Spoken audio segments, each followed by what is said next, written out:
Assalamualaikum warahmatullahi wabarakatuh. Alhamdulillahirabbil alamin wa bihi nasta'inu ala umurud dunya waddin. Wassalatu wassalamu ala asrofil anbiya'i wal mursalin Sayyidina Muhammadin wa ala alihi wa sahbihi ajma'in. Amma ba'du. Subhanaka la ilma lana illa ma 'allamtana innaka antal alimul hakim. Wa tub 'alaina innaka atat tawwabur rahim. Wahdina ila siratikal mustaqim. Rabbi sahli sadri wa yassirli amri wahlul 'uqdatam min lisani yafqahu qawli. Yang saya hormati Bapak Muhammad Zaki Mubarak SH MH selaku dosen pengampu mata kuliah hadis. Semoga beliau disehatkan badan, dipanjangkan umur, dan dikabulkan semua hajat-hajat beliau. Dan juga yang saya hormati kepada teman-teman semua. Di sini saya akan membacakan sebuah hadis Sahih Bukhari. Baiklah, langsung saja hadis yang pertama. Qala al-musannif rahimahullahu ta'ala wa nafa'ana bihi wa bi ulumihi fid dharain amin. Wa bihi qala hadatsana Qutaibah qala hadatsana Yaqub ibnu Abdurrahman an Amrin an Sa'idin al-Maqburi an Abi Hurairah radhiyallahu anhum anna Rasulullah sallallahu alaihi wasallam qala, telah menceritakan kepada kami Qutaibah, ia berkata, telah menceritakan kepada kami Yaqub bin Abdurrahman dari Amrin dari Sa'id al-Maqburi. Hadis ini bersumber dari Abi Hurairah radhiyallahu anhum bahwasanya Rasulullah sallallahu alaihi wasallam qala, bersabda, yaqulullahu ta'ala bali abdil mu'min indi jazaa'un iza qabattu safiyah min ahli dunya summa tasabahu ilal jannah. Allah Ta'ala berfirman, tiada ada balasan yang sesuai di sisiku bagi hambaku yang beriman jika kucabut nyawa orang yang sangat dicintainya itu di dalam dunia. Contohnya seperti ibu, ayah, suami, istri, anak, atau saudara. Sumah tasabahu ila jannah. Kemudian ia ridho dan bersabar atas ketetapan Allah Ta'ala. Ila jannah, melainkan baginya atau balasannya surga. Ibnu Hajar al-Asqalani mengatakan hadis ini sebagai dorongan untuk bersabar dan mengekang keluh kesah ketika ditimpa musibah, bukan menghilangkan hak-hak tangisan yang diperbolehkan, melainkan menegaskan kedudukan sabar yang mengharap pahala. Jadi sedikit kesimpulannya hadis ini, jika seseorang yang sangat kita cintai meninggal dunia, lalu kita sabar yang dilandasi keridhaan kepada ketetapan Allah dan pengharapan pahala dan sikap yang dijanjikan ganjarannya surga. Hadis selanjutnya, wa bihi qala hadatsana Ismail bin Abdullah qala hadatsani Ismail bin Ibrahim ibni Uqbah an Musa ibni Uqbah qala ibnu Sihabin qala hadatsani Urwah ibnu Zubairin anna Miswar ibni Mahramah qala ahbarahu anna Amr bin Aufin wa huwa halifun li Bani Amir ibni Lu'ayyin, telah menceritakan kepada kami Ismail bin Abdullah, ia berkata, telah menceritakan kepadaku Ismail bin Ibrahim bin Uqbah dari Musa bin Uqbah berkata, Ibnu Shihab telah menceritakan kepadaku Urwah bin Zubair bahwasanya Miswar bin Makhramah telah mengkhabarkan kepadanya bahwasanya Amrun bin Auf sekutu Bani Amir bin Lu'ayyin kana syahida badran ma'a Rasulillah sallallahu alaihi wasallam, pernah turut perang Badar bersama Rasulullah sallallahu alaihi wasallam. Qala ahbarahu anna Rasulullah sallallahu alaihi wasallam basa Aba Ubaidah ibni Jarrah ilal Bahrain ya'ti bi jizyatiha, telah mengkhabarkan kepadanya bahwasanya Rasulullah sallallahu alaihi wasallam pernah mengutus Abu Ubaidah bin Jarrah ke negeri Bahrain untuk mengambil jizyah atau pajak. Wa kana Rasulullah sallallahu alaihi wasallam wa salaha ahlal Bahrain, dan adalah Rasulullah sallallahu alaihi wasallam membuat perjanjian damai dengan penduduk Bahrain.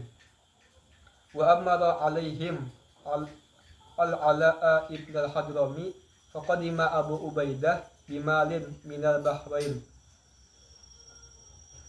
Dan beliau, yakni Rasulullah, mengangkat Ala bin Hadrami sebagai pemimpin mereka. Lalu Abu Ubaidah pulang dengan membawa harta dari negeri Bahrain. Fasami'at ansaru biqudumihi fawafathu salatas subhi ma'a Rasulillahi sallallahu alaihi wasallam. Maka kaum Ansor pun mendengar kedatangan Abu Ubaidah di saat mereka menghadiri sholat subuh bersama Rasulullah sallallahu alaihi wasallam. Falamma sarafa ta'arradu lahu fatabassama Rasulullah sallallahu alaihi wasallam hina ra'hum. Maka manakala selesai sholat, beliau yakni Rasulullah beranjak pergi, namun mereka kaum Ansor menghadang beliau dengan harapan mendapat bagian harta.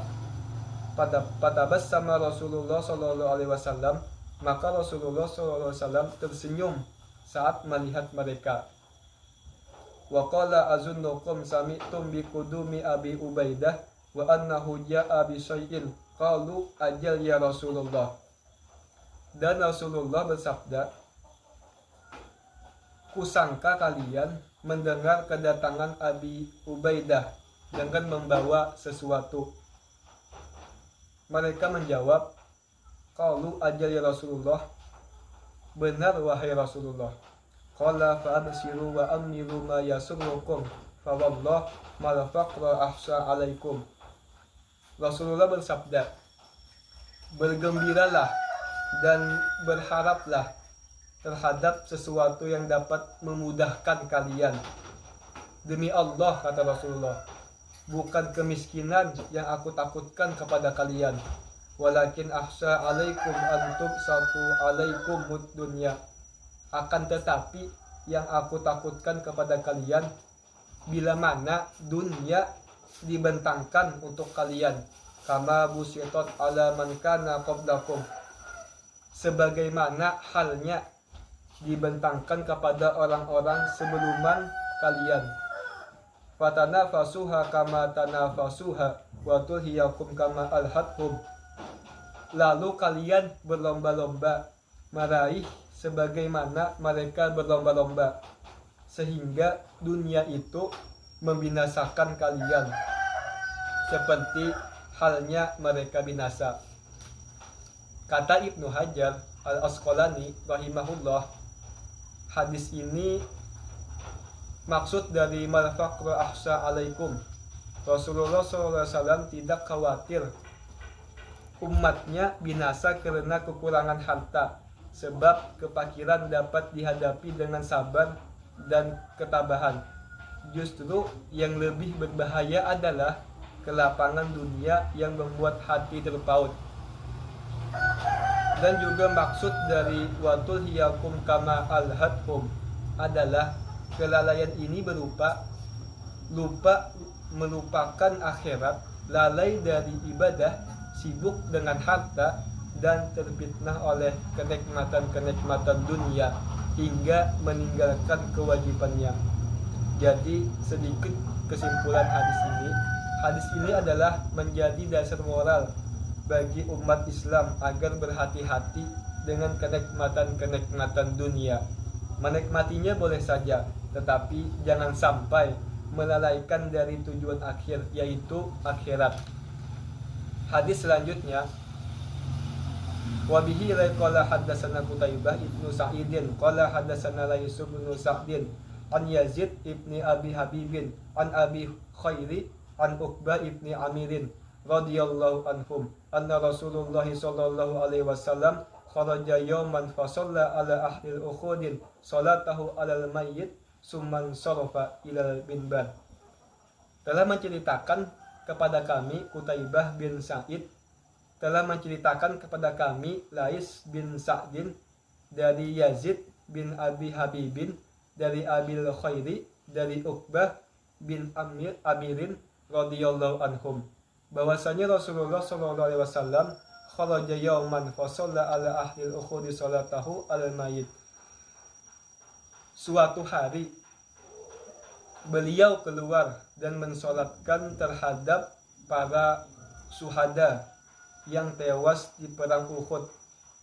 Summan sorofa ila mimbar, kemudian beliau menuju mimbar. Faqala inni faratukum wa ana syahidun alaikum wa inni wallah la anzuru ila al-haudil ana. Dan Rasulullah bersabda, aku lebih dahulu dari kalian. Maksudnya Rasulullah menunggu umatnya di telaga Kausar. Wa anna sahidun alaikum inni wallah la anzuru ila haudil ana. Dan aku menjadi saksi atas kalian. Dan aku demi Allah, kata Rasulullah, sungguh telah melihat telagaku sekarang. Wa inni qad utitu mafatiha khazainil ardi au mafatihal ardi.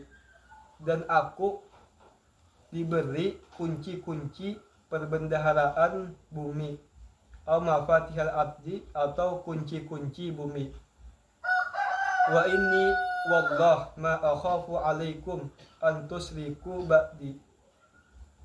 Dan demi Allah, kata Rasulullah, aku tidak mengkhawatirkan kalian akan berbuat syirik sepeninggalku. Walakinni akhafu alaikum an tanafasu fiha.